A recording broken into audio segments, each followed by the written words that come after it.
Welcome to my channel. Halo semuanya, kembali lagi di pembahasan chapter Tower of God minggu ini. Gue mau ingetin kepada kalian sebelum kita mulai pembahasannya, jangan lupa untuk like setiap chapter Tower of God-nya, dan pakai koin kalian jika chapter terbarunya sudah keluar ya.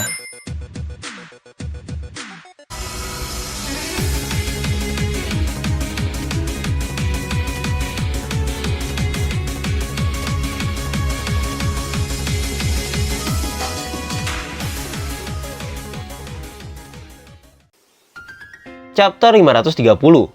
Setelah kita melewati chapter flashback yang panjang mengenai masa lalu Aoyama dan Yasracha, akhirnya kini kita sudah kembali pada peperangan di dalam sarang dengan judul chapter yang sudah berganti menjadi Defense.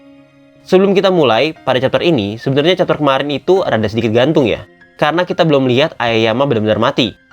Namun dari flashback kemarin, dibandingkan dengan cerita Doom pada season 3 chapter 58, ada beberapa hal yang Mimin rasa masih kurang diceritakan dalam flashback kemarin. Karena dari cerita Doom, ayahnya yaitu Wang Wang, sebelum kematiannya, Doom menceritakan ayahnya memberitahu kepadanya mengenai kejadian itu dan mengenai Yasracha yang mengkhianatinya. Oleh karena itu, Doom diminta untuk membawa adik-adiknya dan melarikan diri dari sana. Mungkin kalau memang benar seperti itu, seharusnya setelah Rasanjing diperintahkan oleh Tromeri untuk menyerang Wang Wang, melihat dari cerita Doom, Wang Wang sepertinya berhasil bertahan sebentar dan meminta Doom untuk melarikan diri. Disitulah menurut Mimin yang masih kurang dari cerita flashback kemarin. Karena sedikit sayang ya, flashback Aoyama terasa masih gantung. Justru Mimin berharap di kedepannya, Shu menceritakan kembali detailnya ya. Lalu sekarang kita masuk pada chapter minggu ini. Sesuai yang Mimin bilang, kalau pada chapter ini sudah bertempat kembali di peperangan di dalam sarang. Setelah Jin Sungha dipindahkan oleh Mas Jenny dan penyegelannya digantikan oleh Bam, kini Mas Jenny ternyata merencanakan sesuatu, yaitu dengan melepaskan Jin Sungha dan ikut mengambil peran dalam peperangan ini. Salah satu rencana Mas Jenny untuk saat ini, itu adalah menyuruh Jin Sungha untuk menjaga dari luar dan menahan segala gangguan yang akan datang menghampiri Bam di dalam suspendium. Kenapa Mimin bilang itu adalah salah satu rencana Mas Jenny? Karena Mimin yakin banget ada rencana Mas Jenny yang lain yang masih belum ditunjukkan apa itu. Lalu setelah Jin Sungha diminta untuk menjaga jalan ke arah suspendium, di sana dia bertemu dengan dua orang dari keluarga Lobobia. Yang pertama yaitu Pudidi sebagai kepala cabang burung hantu, lalu yang kedua yaitu Holland sebagai calon kepala cabang Hatchling. Sebagai pengingat saja, Pudidi itu merupakan salah satu kepala cabang dari 3 kepala cabang terkuat yang ada di keluarga Lobobia. Sedangkan Hatchling merupakan calon kepala cabang dari 3 kepala cabang terkuat, sehingga seharusnya mereka bukanlah orang sembarangan dari keluarga Lobobia. Namun terlihat saat ini Jin Sungha sepertinya sudah tahu siapa yang akan dilawannya, dan dia juga sudah bersiap-siap untuk bertarung. Tentunya hal ini sempat membuat kaget Pudidi mengenai orang yang ditemukan saat ini, karena dia tahu peperangan ini ada dikarenakan Jin Sungha tertangkap. Tapi kenapa orang yang menjadi sandera mereka justru saat ini sudah lepas? Sehingga membuat dia bertanya dan sedikit mencurigai Mas Jenny. Karena yang Pudidi tahu, seharusnya Mas Jenny lah yang bertanggung jawab atas Jin Sungha. Selain itu, Pudidi juga bilang kalau dirinya sebenarnya tidak siap untuk langsung bertarung, karena awalnya dia hanya diperintah untuk membawa seseorang, sehingga dia mengatakan kalau dia saat ini tidak membawa burung hantunya. Mungkin maksudnya burung hantu yang tidak dibawa oleh Pudidi merupakan burung hantu yang pernah kita lihat di flashback Yasracha dan Aoyama. Karena yang kita tahu, binatang yang digunakan Pudidi saat itu cukup besar. Selain itu, Holland yang tahu bahwa mereka mempunyai tugas utama yaitu untuk menangkap anak irregular, yaitu Bam. Holland kemudian meminta Pudidi dengan membiarkan dirinya sendiri untuk melawan orang di depannya. Karena sepertinya Holland tidak begitu mengenal siapa orang yang akan dihadapinya saat ini. Oleh karena itu, Pudidi menjelaskan bahwa orang yang akan mereka hadapi saat ini bukanlah orang sembarangan. Bahkan Pudidi bilang kalau Holland belum sebanding dengan orang yang bernama Jin Sungha. Apalagi yang Pudidi tahu, Jin Sungha adalah orang yang sebanding dengan para kepala korps di tentara jahat. Oleh karena itu, tanpa sombong, karena merasa dirinya adalah kepala cabang, Pudidi terlihat sadar kalau dirinya pun tidak bisa menghadapi Jin Sungha dengan mudah. Maka dari itu, dia meminta Holland untuk menyerangnya bersama-sama, karena itu akan lebih aman dibandingkan mereka harus melawannya sendiri-sendiri. Lalu setelah berbicara seperti itu, Pudidi mengambil sesuatu dari dalam tasnya, yaitu barang yang berupa bulu burung yang banyak. Kalau ternyata dari bulu itu bisa berubah menjadi burung hantu yang banyak, yang bernama Red Eye Owl atau burung hantu bermata merah. Namun burung ini berbeda dengan burung hantu yang dimaksud oleh Pudidi ya, karena ukurannya pun juga berbeda. Maka dengan dikeluarkannya burung hantu ini, Pudidi memulai untuk menyerang Jin Sungha terlebih dahulu, dan memberitahu kepada Holland kalau dirinya akan berada di depan, sedangkan Holland diminta untuk menyerang jika ada sebuah kesempatan. Menurut pandangan Mimin ya, sifat Pudidi ini sedikit berbeda dengan para kepala cabang lainnya, karena dari awal dia terlihat rasional, dan tidak sombong walaupun dia memiliki gelar kepala cabang. Contohnya, saat Perseus protes akan keikutsertaan Holland dalam peperangan ini. Di saat itu justru Pudidilah yang menjelaskan agar Perseus mengerti kenapa Holland yang masih muda bisa ikut dalam peperangan ini. Lalu juga dalam flashback Yasracha, satu-satunya dari keluarga Lobobia yang mau maju untuk menghadapi Akrina secara langsung adalah Pudidi seorang. Saat ini pun, dia tidak beranggapan kalau dia bisa mengalahkan Jin Sungha. Maka dari itu dia membuat rencana dengan Holland, dan Mimin bilang dia itu cukup rasional. Kemudian setelah dia memutuskan untuk bertarung bersama-sama Holland, Pudidi mencoba maju dan menyerang Jin Sungha, menggunakan burung-burung hantu yang sudah disiapkan sebelumnya. Namun kelihatannya hal itu tidak mempersulit Jin Sungha, karena dia bisa mengatasi semua serangan dari hewan milik Pudidi ini. Menurut pengamatan dari Pudi saat menyerang Jin Sungha, dia melihat Jin Sungha kelihatan sengaja untuk tidak menyerang dan sambil menghindar. Namun kenyataannya tidak terlihat seperti itu, karena dia lebih terlihat sedang mengulur waktu. Maka dari itu Pudidi yang melihat hal ini semakin curiga mengenai apa yang terjadi di tempat mas ini sekarang dan apa yang sedang dilindungi oleh Jin Sungha. Sehingga Pudidi memutuskan untuk menyelesaikan pertarungan ini lebih cepat dengan menyalakan sesuatu yang membuat burung-burung hantu miliknya itu menjadi diselimuti oleh api, dan burung-burung itu langsung menyerang ke arah Jin Sungha. Dari serangan ini, Pudidi berencana membuat ledakan yang dapat membuat Jin Sungha harus mundur lebih jauh, bukan menarik ulur mereka seperti sebelumnya. Karena dia yakin kalau Jin Sungha pastinya menghindari ledakan yang disebabkan oleh burung-burung hantu miliknya ini. Sehingga karena Pudidi yakin perhitungannya sudah tepat, setelah ledakan itu dia langsung maju dan mau menghampiri Jin Sungha yang diyakini sudah menghindar. Namun yang dia temukan saat ini, malah posisi Jin Sungha yang sedang bertahan dan tidak mundur sama sekali. Karena seperti yang kalian tahu, Jin Sungha sebagai keturunan dari keluarga Ha memiliki tubuh yang sangat kuat, sehingga ledakan tadi yang disebabkan oleh Pudidi tidak memiliki efek pada tubuhnya sama sekali. Maka dari itu, karena salah perhitungan dan tidak mengira kalau Jin Sungha akan tetap bertahan, Pudidi yang sudah terlanjur maju tidak bisa melakukan apa-apa lagi, dan membuat dirinya terkena serangan balik dari Jin Sungha yang menggunakan wave explosion-nya. Sehingga serangan ini membuat Pudidi terlempar cukup jauh. Saat itu juga, Jin Sungha yang berhasil menyerang Pudidi, dia mengatakan kalau Pudidi kelihatannya seperti meremehkannya. Karena tidak mungkin bagi keturunan dari keluarga Ha menghindari ledakan seperti itu. Maka dari itu Jin Sungha menyarankan kepada Pudidi untuk sekali-sekali melawan musuh yang posisinya berada di atas. Karena Jin Sungha yakin, posisi Pudidi selama ini yang menjadi kepala cabang, membuatnya hanya bertarung dengan orang-orang yang lebih lemah darinya. Mungkin kata-kata ini berdasarkan pengalaman dari Jin Sungha sendiri ya, yang dulu pernah menempati posisi orang penting di keluarga Ha, tapi semenjak dia masuk ke Fu, dia menemukan lawan-lawan yang lebih hebat darinya. Maka itu kenapa dia bisa berkata seperti itu kepada Pudidi. Selain itu juga, Jin Sungha mengatakan kalau dia belakangan ini telah melawan orang yang sangat hebat dibandingkan Pudidi ini. Kata-kata itu Mimin simpulkan sendiri kalau orang yang dimaksud oleh Jin Sungha sangat berbahaya adalah Khalafan. Tapi apakah Khalafan sehebat itu ya? Sampai Jin Sungha bilang dua lawannya ini kalah hebat dibandingkan dengan Khalafan. Padahal Han Sung sempat mengatakan salah satu dari mereka sehebat dengan Evan Kel. Jika begitu berarti kita bisa bilang kalau Jin Sungha ini kemungkinan besar akan menang. Lalu setelah dilemparkan oleh Jin Sungha, Pudidi sedikit sadar kalau serangannya tadi masih belum cukup untuk menggoreskan Jin Sungha. Oleh karena itu dia kembali mengambil bulu-bulu burungnya dan membuat burung hantunya lebih banyak.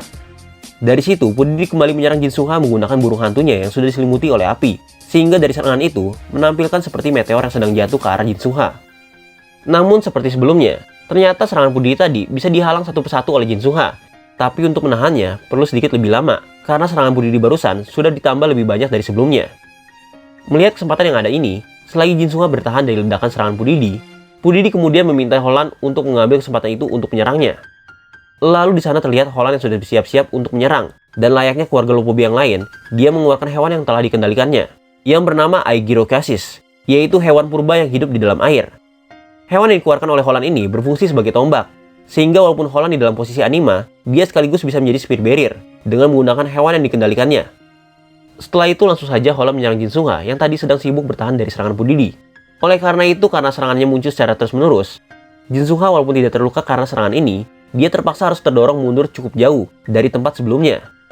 Memang, hal itulah sebenarnya diincar oleh Pudidi, karena seperti yang dia bilang, dia curiga dengan apa yang ada di belakang Jin Sungha saat ini, sehingga dia sebenarnya tidak berencana mengalahkan Jin Sungha langsung, tapi dia berencana untuk mendorong Jin Sungha untuk melihat apa yang sedang dia lindungi. Lalu melihat kesempatan Jin Sungha yang sudah terdorong cukup jauh, Pudidi tidak berlama-lama untuk menyerang Jin Sungha kembali, dengan memberikan serangan seperti beng yang berwarna hijau. Sambil memberi serangan jarak jauh itu, Pudidi mendekat dan mengubah serangannya, yang tadinya jarak jauh, sekarang berubah menjadi jarak dekat. Tapi seperti yang kalian tahu, Jin Sungha adalah masternya dalam pertarungan jarak dekat.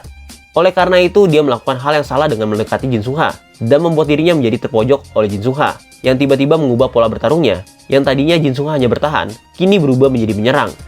Di saat itulah, kita bisa melihat betapa terpojoknya Pudidi, sampai-sampai dia tidak bisa untuk mencoba melepaskan diri dari serangan Jin Sungha. Serangan itu pun bukan hanya dilakukan sekali oleh Jin Sungha, namun serangan itu dilakukan berkali-kali bahkan seperti ribuan kali, sehingga membuat Pudidi akhirnya terdorong dan terpukul mundur. Holland saat itu melihat pertarungan tadi, sangat kagum akan kekuatan Jin Sungha, karena dia tahu bahwa tadi merupakan posisi yang menguntungkan untuk Pudidi. Namun dengan cepat, Jin Sungha dapat mengatasi itu dan malah menyerang balik Pudidi, sampai dia terpukul mundur. Bahkan dari Pekatan Holland, Pudidi itu masuk ke dalam peringkat 10 petarung jarak dekat terkuat di keluarga Lopobia. Maka dari itu, Holland sangat kagum dan dia juga bersadar. Tidak heran jika Jin Sungha dijuluki sebagai pembasmi keluarga Ha. Ya, memang sebenarnya tidak bisa dibandingkan ya, karena memang keluarga Ha saja sudah dikenal dengan kekuatan fisiknya. Namun Lopobia terkenal di posisi animanya. Jadi walaupun Pudidi sebagai salah satu petarung jarak dekat terhebat di keluarga Lopobia, akan sangat jauh dibandingkan dengan kekuatan fisik dari keluarga Ha. Lalu, setelah berhasil memukul mundur Pudidi kembali, Jin Sungha mengatakan kalau saat ini dia sudah kembali ke posisinya yang awal. Maka dari itu, dia akan memulai kembali pertahanannya. Nah, itu kenapa tadi Jin Sungha sempat mengubah gaya bertarungnya, yang tadinya bertahan menjadi menyerang. Karena dia hanya ingin kembali ke posisi awalnya, dan tidak mau terdorong lebih jauh lagi. Sebenarnya kalau kita lihat juga, Pudidi ini cukup hebat ya, karena serangan yang diberikan oleh Jin Sungha tidak membuatnya terluka. Atau mungkin memang Jin Sungha tidak mengeluarkan kekuatan penuhnya. Selain itu, Mimin juga penasaran kenapa Jin Sungha tidak mau mundur lebih jauh dari tempatnya sekarang. Apa yang sebenarnya disembunyikan oleh Jin Sungha di balik tempat itu? Karena kalau kita pikir-pikir nih, Bam pun ada di dalam suspendium. Mereka tidak akan bisa melukai Bam sampai Bam keluar. Nah, ini yang membuat suatu kecurigaan. Kalau kemungkinan ada hal lain yang berkaitan dengan rencana Mas Jenny yang disembunyikan sampai-sampai Jin Sungha bertahan di sana. Semoga itu sesuatu yang mengejutkan ya. Kemudian, setelah kita melihat pertarungan antara Jin Sungha melawan Pudidi kepala cabang Lopobia dan juga Holland calon kepala cabang, yang dapat disimpulkan saat ini, Jin Sungha dalam keadaan memimpin. Maka setelah itu kita berpindah ke posisi Bam di dalam suspendium. Akhirnya, setelah beberapa chapter, kita bisa melihat Bam kembali guys. Sebelumnya, Bam sedang mau melakukan rencana pelepasan mantra yang menyegel suatu kekuatan misterius di tempat itu. Di sana Bam juga sempat mendengarkan kalau kekuatan itu memanggil Bam, dan kali ini sebelum mereka memulai untuk melepaskan semua mantra segelnya, ternyata Bam mendengar suara itu kembali. Kalau suara itu memanggil Bam terus-menerus, sampai dia memastikan Bam mendengar suaranya. Selain itu, suara itu juga bilang kalau dia ada di tempat ini cukup lama.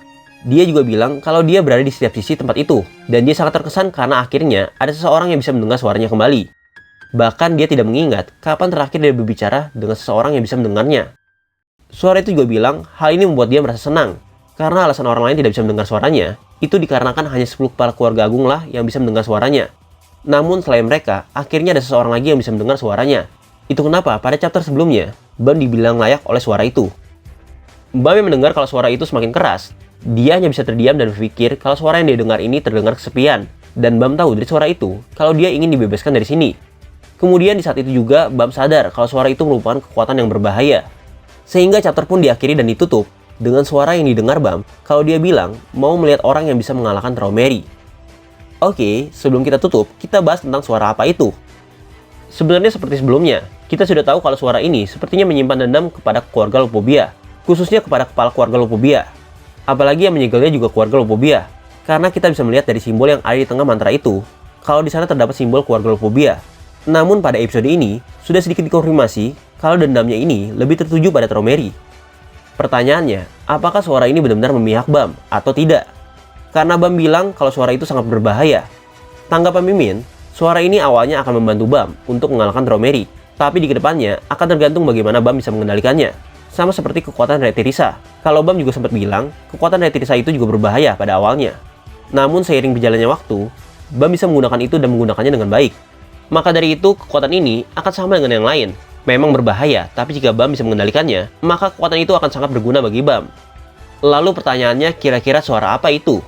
Nah, kita balik lagi ke flashback Yasraca pada chapter 528. Duga Mimin semakin kuat kalau sesuatu yang disegel itu hewan yang tidak bisa dikendalikan oleh Traumerry. Karena pada chapter 528, pada percakapan antara Kirin dan Traumerry, yang dikatakan kalau Traumerry ini habis menemui hewan yang ada di sarang. Traumerry mengatakan kalau hewan itu masih belum mengenali Traumerry, atau dengan kata lain, tidak bisa Traumerry kendalikan. Tapi entah kenapa Traumerry merasa sedikit kesal, sedih dan marah, dan dia bilang sudah lama tidak merasakan hal itu. Nah, dalam translate versi Indonesianya, Traumerry mengatakan kalau dia akhirnya memutuskan untuk membuang hewan itu. Dengan kata lain, mungkin Traumerry lebih memilih untuk menyegelnya, karena dia tidak bisa dikendalikan oleh Traumerry. Kalau kita ingat, memang pada zaman dulu dikatakan masih banyak sekali monster-monster atau hewan-hewan yang berada di dalam menara. Dan mereka itulah yang menjadi lawan para 13 Great Warriors saat mereka menaiki menara. Namun, apakah kekuatan ini cukup untuk membantu Bam dan mengalahkan Traumerry? Kalau misalnya, itu benar-benar monster yang tidak bisa dikendalikan oleh Traumerry, menurut Mimin, kekuatan itu cukup untuk mengalahkan Traumerry, karena dia aja tidak bisa dikendalikan oleh Traumerry. Ditambah, kunci untuk membunuh para kepala keluarga adalah jarum yang dimiliki oleh Bam. maka akan menjadi kombinasi yang bagus untuk Bam bisa mengalahkan Romeri. Dibandingkan teori yang bilang kalau yang disegel itu adalah salah satu senjata 13 bulan. Karena menurut Mimin, 1 atau 2 senjata 13 bulan aja nggak akan cukup untuk membantu Bam membunuh kepala keluarga. Mungkin harus butuh ke-13 senjata itu baru akan bisa. Tapi itu hanya pendapat Mimin aja ya. Kalian boleh beritahu pendapat kalian di komentar. Karena bisa jadi sesuatu yang disegel itu berbeda dari apa yang Mimin perkirakan.